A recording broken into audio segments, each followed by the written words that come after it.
Hello my viewers, welcome back to my channel. तो हम Lucent के बुक से जीके जीएस कवर कर रहे हैं। आप सब जानते हो, जो मेरे वीडियोस देखते हैं उन्हें पता होगा, और जिन्होंने नहीं देखा है वो लास्ट सारे वीडियोस देख सकते हो। आप जाकर प्लेलिस्ट भी मैंने बना रखा है, आप चेक कर लीजिए।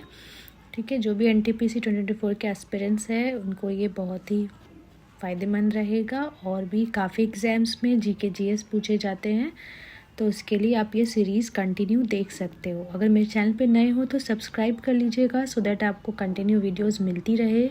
सारे प्लेलिस्ट भी अवेलेबल है, और अगर आपको पीडीएफ चाहिए तो आप मुझे कमेंट करना, आपको फ्री पीडीएफ भी अवेलेबल हो जाएगी। ओके, तो लास्ट वीडियो में हमने यहाँ सिकंदर तक किया था, और आगे इस वीडियो में हम यहाँ मौर्य साम्राज्य से शुरू करेंगे। ठीक है, तो बिना देर किए चलिए स्टार्ट करते हैं आज का ये वीडियो। और एक नोटबुक रख लो, आप नोट डाउन करते चलो। ठीक है, चलिए। मौर्य साम्राज्य। मौर्य वंश का संस्थापक चंद्रगुप्त मौर्य का जन्म 345 ईसा पूर्व में हुआ था। जस्टिन ने चंद्रगुप्त मौर्य को सेंड्रोकोटस कहा है, जिसकी पहचान विलियम जोन्स ने चंद्रगुप्त मौर्य से की है। विशाखा दत्त कृत मुद्रा राक्षस में चंद्रगुप्त मौर्य के लिए वृषल शब्द का प्रयोग किया है। घनानंद को हराने में चाणक्य ने चंद्रगुप्त मौर्य की मदद की थी, जो बाद में चंद्रगुप्त का प्रधानमंत्री बना। इसके द्वारा लिखित पुस्तक अर्थशास्त्र है, जिसका संबंध राजनीति से है। चंद्रगुप्त मगध की राजगद्दी पर 322 ईसा पूर्व में बैठा। चंद्रगुप्त जैन धर्म का अनुयायी था। ठीक है, तो इससे काफ़ी सारे क्वेश्चंस मिले ना हमें कि मौर्य वंश का संस्थापक कौन था, है ना, उसका जन्म कब हुआ।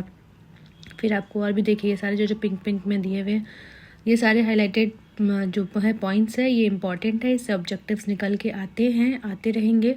तो आप ये सारे नोट डाउन करते चलो, तभी आपको रिवीजन में हेल्प होगा। ओके, फिर है नेक्स्ट। चंद्रगुप्त ने अपना अंतिम समय कर्नाटक के श्रवणबेलगोला नामक स्थान पर बिताया। चंद्रगुप्त ने 305 ईसा पूर्व में सेल्यूकस निकेटर को हराया। सेल्यूकस निकेटर ने अपनी पुत्री कार्नेलिया की शादी चंद्रगुप्त मौर्य के साथ कर दी, और युद्ध की संधि शर्तों के अनुसार 4 प्रांत काबुल, कंधार, हेरात एवं मकरान चंद्रगुप्त को दिए। ठीक है, युद्ध के दौरान उन्होंने कौन कौन से प्रांत दिए थे चंद्रगुप्त को, तो ये चारों। ठीक है, ये इंपॉर्टेंट है। चंद्रगुप्त मौर्य ने जैनी गुरु भद्रबाहु से जैन धर्म की दीक्षा ली थी। मेगस्थनीज सेल्यूकस निकेटर का राजदूत था, जो चंद्रगुप्त के दरबार में रहता था। मेगस्थनीज द्वारा लिखी गई पुस्तक इंडिका है। मेगस्थनीज के अनुसार सम्राट का जनता के सामने आने के अवसरों पर शोभा यात्रा के रूप में जश्न मनाया जाता है। उन्हें एक सोने की पालकी में ले जाया जाता है। उनके अंगरक्षक सोने और चांदी से अलंकृत हाथियों पर सवार रहते हैं। कुछ अंगरक्षक पेड़ों को लेकर चलते हैं। इन पेड़ों पर प्रशिक्षित तोतों का झुंड रहता है, जो सम्राट के सिर के चारों तरफ चक्कर लगाता रहता है। राजा सामान्यतः हथियारबंद महिलाओं से घिरे होते हैं। उनके खाना खाने के पहले खास नौकर उसे खाने को चखते हैं। वे लगातार 2 रात एक ही कमरे में नहीं सोते हैं। पाटलिपुत्र के बारे में देखते हैं। ठीक है, पाटलिपुत्र एक विशाल प्राचीर से घिरा है, जिसमें 570 बुर्ज और 64 द्वार है। 2 और 3 मंजिल वाले घर लकड़ी और कच्ची ईंट से बनी है। राजा का महल भी काठ का बना है, जिसे पत्थर की नक्काशी से अलंकृत किया गया है। यह चारों तरफ से उद्यानों और चिड़ियों के बने बसेरों से घिरा है। चंद्रगुप्त मौर्य और सेल्यूकस के बीच हुए युद्ध का वर्णन एम्पियानस ने किया है। प्लूटार्क के अनुसार चंद्रगुप्त ने सेल्यूकस को 500 हाथी उपहार में दिए थे। चंद्रगुप्त की मृत्यु कब हुई थी? 298 ईसा पूर्व में श्रवणबेलगोला में उपवास के द्वारा हुई थी। ठीक है, फिर है बिंदुसार। चंद्रगुप्त मौर्य का उत्तराधिकारी बिंदुसार हुआ। ठीक है, उसका सक्सेसर कौन था? बिंदुसार। 298 ईसा पूर्व 298, है ना, देख सकते हो, ईसा पूर्व में मगध की राजगद्दी पर बैठा था यह, है ना, कौन? बिंदुसार। इसे अमित्र घात के नाम से जाना जाता है। अमित्र घात का अर्थ क्या है? शत्रु विनाशक। बिंदुसार आजीवक संप्रदाय का अनुयायी था। अब आजीविका देखिए, एक जो इम्पोर्टेंट नोट है ये भी देखते चलना है। आजीवक संप्रदाय की स्थापना जो है वो किसने की थी? तो मखली पुत्र गोशाल ने। वायु पुराण में बिंदुसार को भद्रशार कहा गया है। स्ट्रैबो के अनुसार सीरियन नरेश एंटियोकस ने बिंदुसार के दरबार में डाइमेकस नामक राजदूत भेजा। इसे ही मेगस्थनीज का उत्तराधिकारी माना जाता है। जैन ग्रंथों में बिंदुसार को सीनसेन कहा गया है। बिंदुसार के शासनकाल में तक्षशिला में हुए 2 विद्रोहों का वर्णन है। इस विद्रोह को दबाने के लिए बिंदुसार ने पहले सुशीम को और बाद में अशोक को भेजा। एथेनियस के अनुसार बिंदुसार ने सीरिया के शासक एंटियोकस I से मदिरा, सूखे अंजीर एवं दार्शनिक भेजने की प्रार्थना की थी। बौद्ध विद्वान तारानाथ ने बिंदुसार को 16 राज्यों का विजेता बताया है। बिंदुसार की सभा में 500 सदस्यों वाली एक मंत्री परिषद थी जिसका प्रधान खल्लाटक था। तो ये हमने देखा इस पैराग्राफ में बिंदुसार के बारे सारी जो भी इम्पोर्टेंट पॉइंट्स थी वो हमने देखा। आई होप आपने नोट डाउन कर लिया होगा। अगला है अशोक। बिंदुसार का उत्तराधिकारी अशोक महान हुआ जो 269 ईसा पूर्व में मगध की राजगद्दी पर बैठा। अशोक की माता का नाम शुभद्रांगी था। राजगद्दी पर बैठने के समय अशोक अवंती का राज्यपाल था। ठीक है।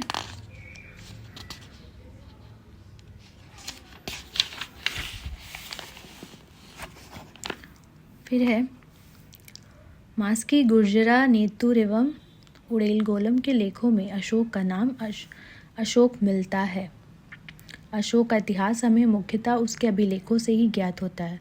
इसके अभिलेखों को निम्नलिखित वर्गों में विभाजित किया जा सकता है: शिलालेख, स्तंभलेख और गुहालेख। ठीक है, ये सारे अब अशोक के ही अभिलेख है ना। तो इससे क्वेश्चन आ सकता है कि ऐसे अशोक के अभिलेखों के नाम बताए, या फिर कुछ ऐसा दे देगा ऑप्शन में अशोक के अभिलेख इनमें से कौन नहीं है या कौन है, इस टाइप से पूछ सकता है। तो अगर आपको ये 3 याद है तो आप सही आंसर टिक कर सकते हो ऑब्जेक्टिव में। ठीक है। फिर कर्नाटक के गुलबर्गा जिला के कनगनहल्ली से प्राप्त उभादार मूर्ति शिलालेख में अशोक के प्रस्तर रूप चित्र के साथ रण्यो अशोक उल्लेखित है। भाव अभिलेख में अशोक ने स्वयं को मगध का राजा बताया है। पुराणों में अशोक को अशोकवर्धन कहा गया है। अशोक ने अपने अभिषेक के 8 वर्ष बाद लगभग 261 ईसा पूर्व में कलिंग पर आक्रमण किया और कलिंग की राजधानी तोशली पर अधिकार कर लिया। प्लिनी का कथन है कि मिस्र का राजा फिलाडेल्पस ने पाटलिपुत्र में डियानिशियस नामक एक राजदूत भेजा था। तो ये सब नाम काफ़ी कठिन है, इसका प्रोनाउंसिएशन बहुत डिफ़िकल्ट लगता है, पर ये सारे इम्पॉर्टेंट्स हैं तो एक बार देख लेना सही होगा। और बाकी जो ये पिंक से हाईलाइटेड वर्ड्स है ये इसको तो मतलब ज़रूर ही कर लेना है। बाकी ये सबको भी आप एक बार रीड करते ही चलो तो अच्छा रहेगा ना। तो आपके पास या तो PDF या फिर बुक रहेगा तो ज़्यादा इजी होगा पढ़ने में। आप उसको बार बार पढ़ सकते हो, क्योंकि जितना रिवीजन करोगे उतना ही अच्छा रहेगा, अच्छे से लर्न रहेगा आपको एग्ज़ाम तक। फिर ये आप सारणी देख सकते हो अशोक के प्रमुख शिलालेख एवं उनमें वर्णित विषय। ठीक है, ये शिलालेखों के नाम है और ये आपका उसमें क्या क्या विषय वर्णित है वो सारे दिए हुए हैं ना। तो इसको मैं पढ़ नहीं रही हूँ, आप इसका स्क्रीनशॉट ले सकते हो, स्क्रीनशॉट ले लेना। ठीक है, चलो अगला है उपगुप्त नामक बौद्ध भिक्षु ने अशोक को बौद्ध धर्म की दीक्षा दी। ठीक है, तो ये भी आ सकता है क्वेश्चन कि बौद्ध धर्म की दीक्षा अशोक को किसने दी थी, तो उपगुप्त ने, है ना, ये बौद्ध भिक्षु था। फिर है अहरौरा लेख में यह घोषणा की गई कि अशोक व्यक्तिगत रूप से बौद्ध धर्म का अनुयायी था। अशोक एक उपासक के रूप में अपने राज्याभिषेक के 10वें वर्ष बोध गया की, 12वें वर्ष निगाली सागर की एवं 20वें वर्ष में लुम्बिनी की यात्रा की। ठीक है, किस किस वर्ष में इन्होंने कहाँ कहाँ की यात्रा की वो दिया हुआ है।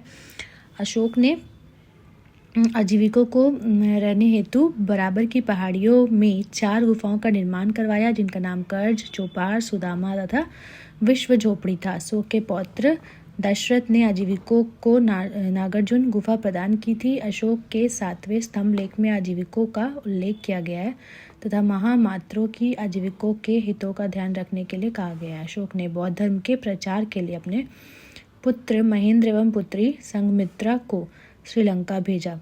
बौद्ध परंपरा और उनके लिपियों के अनुसार अशोक ने 84,000 स्तूपों का निर्माण किया था। भारत में शिलालेख का प्रचलन सर्वप्रथम अशोक ने किया।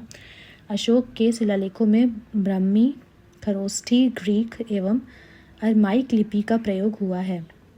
ग्रीक एवं अरमाइक लिपि का अभिलेख अफगानिस्तान से, खरोष्ठी लिपि का अभिलेख शाहवाजगढ़ी एवं मनसेहरा से और शेष भारत में ब्राह्मी लिपि के अभिलेख मिले हैं। ठीक है, तो ये भी देख सकते हो, इम्पोर्टेंट है किसके अभिलेख कहाँ से मिले हैं। फिर आपका खरोष्ठी लिपि दाईं से बाईं ओर लिखी जाती थी ना, ऐसे तो लिपि मोस्टली बाईं से दाईं लिखते हैं ना, पर खरोष्ठी लिपि जो है वो दाईं से बाईं लिखी जाती थी। अशोक के अभिलेखों को 3 भागों में बांटा जा सकता है, शिलालेख, स्तंभलेख तथा गुहालेख, जो हमने अभी पहले भी देखा। अशोक के शिलालेख की खोज 1750 ईस्वी में पानरेड्डी फेंथेलर ने की थी। इनकी संख्या 14 है। अशोक के अभिलेख पढ़ने में सबसे पहली सफलता 1837 ईस्वी में जेम्स प्रिशेप को हुई। अशोक के स्तंभ लेखों की संख्या 7 है, जो केवल ब्राह्मी लिपि में लिखी गई है। यह 6 अलग अलग स्थानों से प्राप्त हुआ है। पहला है प्रयाग स्तंभ लेख, दिल्ली टोपरा, दिल्ली मेरठ। ठीक है, 3 हो गया।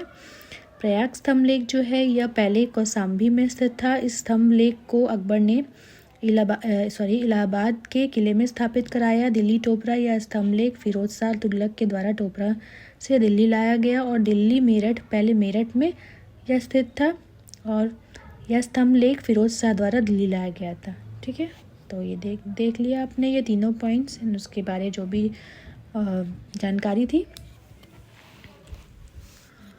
फिर है चौथा है रामपुरवा यह स्तंभ लेख चंपारण में स्थित है। चंपारण जो कि बिहार में है। इसकी खोज 1872 में कार्लायल ने की। फिर है लौरिया अरिराज चंपारण में है। फिर लौरिया नंदनगढ़ चंपारण में स्तंभ पर मोर का चित्र बना है। कौशाम्बी अभिलेख को रानी का अभिलेख कहा जाता है। अशोक का 7वां अभिलेख सबसे लंबा है। अशोक का सबसे छोटा स्तंभ लेख रुम्बीदेई है। इसी में लुम्बिनी में धम्म यात्रा के दौरान अशोक द्वारा भू राजस्व की दर घटाकर 1/8 भाग कर दिया और लुम्बिनी ग्राम का धार्मिक कर माफ कर दिया।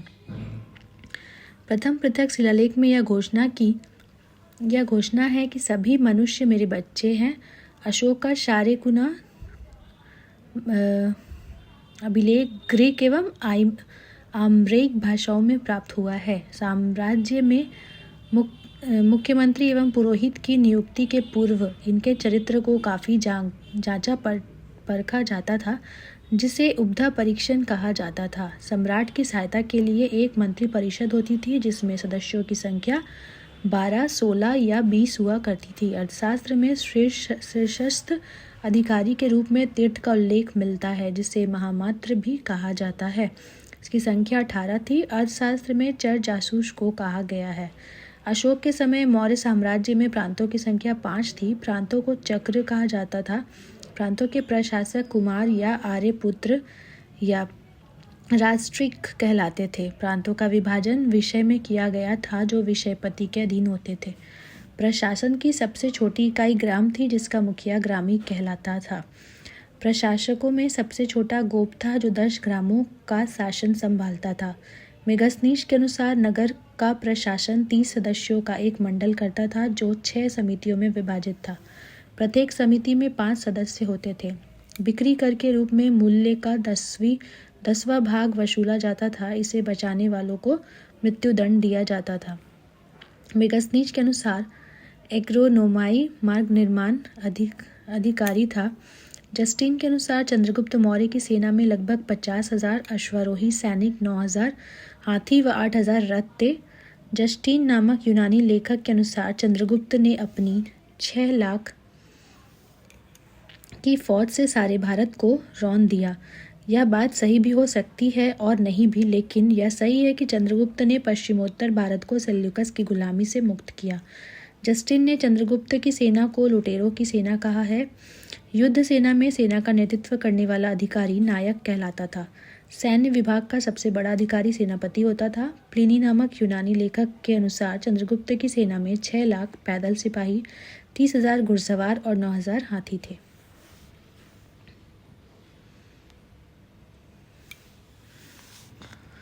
मेगसनीच के अनुसार मौर्य सेना का रखरखाव 5 सदस्य 6 समितियां करती थी। मौर्य प्रशासन में गुप्तचर विभाग महात्म्य सर्प नामक अमात्य के अधीन था। अर्थशास्त्र में गुप्तचर को गुण पुरुष कहा गया है तथा एक ही स्थान पर रहकर कार्य करने वाले गुप्तचर को संस्था कहा जाता था। एक स्थान से दूसरे स्थान पर भ्रमण करके कार्य करने वाले गुप्तचर को संचार कहा जाता था। अशोक के समय जनपदीय न्यायालय के न्यायाधीश को राजूक कहा जाता था। सरकारी भूमि को सीता भूमि कहा जाता था। बिना वर्षा के अच्छी खेती होने वाली भूमि को अदेव मात्रिक कहा जाता था। मौर्य काल में द्रोण अनाज के माप के लिए प्रयोग होता था। मेगसनीच ने भारतीय समाज को 7 वर्गों में विभाजित किया है: दार्शनिक, किसान, अहीर, कारीगर, सैनिक, निरीक्षक एवं सभासद। स्वतंत्र वेश्यावृत्ति को अपनाने वाली महिला रूपा जीवा कहलाती थी। नंद वंश के विनाश करने में चंद्रगुप्त मौर्य ने कश्मीर के राजा प्रवर्तक से सहायता प्राप्त की थी। मौर्य शासन 137 वर्षों तक रहा। भागवत पुराण के अनुसार मौर्य वंश में 10 राजा हुए, जबकि वायु पुराण के अनुसार 9 राजा हुए। मौर्य वंश का अंतिम शासक बृहद्रथ था। इसकी हत्या इसके सेनापति पुष्यमित्र शुंग ने 185 ईसा पूर्व में कर दी थी और मगध पर शुंग वंश की नींव डाली। अशोकाराम विहार पाटलिपुत्र में था। ठीक है, ये इंपॉर्टेंट नोट है, ये भी नोट डाउन कर लो आप। फिर अगला हम देखेंगे नेक्स्ट वीडियो में। अभी के लिए यहीं तक रहने देते हैं और आई होप आपको ये वीडियो पसंद आई हो। सारे इंपॉर्टेंट पॉइंट्स आपने नोट डाउन कर लिया होगा और मिलती हूँ मैं अगली वीडियो में। तब तक आप अपना ख्याल रखें, खुश रहें और अपना तैयारी अच्छे से करें। सारा जो भी आप नोट डाउन कर रहे हो उसको बार बार रिवीजन करो। ठीक है, सारे वीडियोस को प्लेलिस्ट में सारा मैंने बना रखा है इसका प्लेलिस्ट, तो आप सारा चेक कर सकते हो, कंटिन्यू देख सकते हो सारे वीडियोस। अगर आपको मेरी वीडियो से हेल्प मिल रही हो, थोड़ा भी हेल्प मिल रहा हो, तो प्लीज़ ज़रूर लाइक कर दीजिएगा और शेयर कीजिएगा अपने फ्रेंड्स में, ताकि जो भी इसका प्रिपरेशन कर रहे हैं NTPC 2024 का या भी और भी एग्ज़ाम जिसमें GK GS हमें पूछे जाते हैं, तो इन सब में ये हेल्प करेगा। तो आप जितना से जितना हो सके इसे शेयर करो, लाइक कर दो और चैनल पे नए हो तो प्लीज़ सब्सक्राइब कर दीजिए मेरे चैनल, सो दैट आपको continue videos time to time मिलती रहे। ओके, मिलती हूँ नेक्स्ट वीडियो में। Till then take care, bye bye and हाँ, thanks for watching. Thank you so much.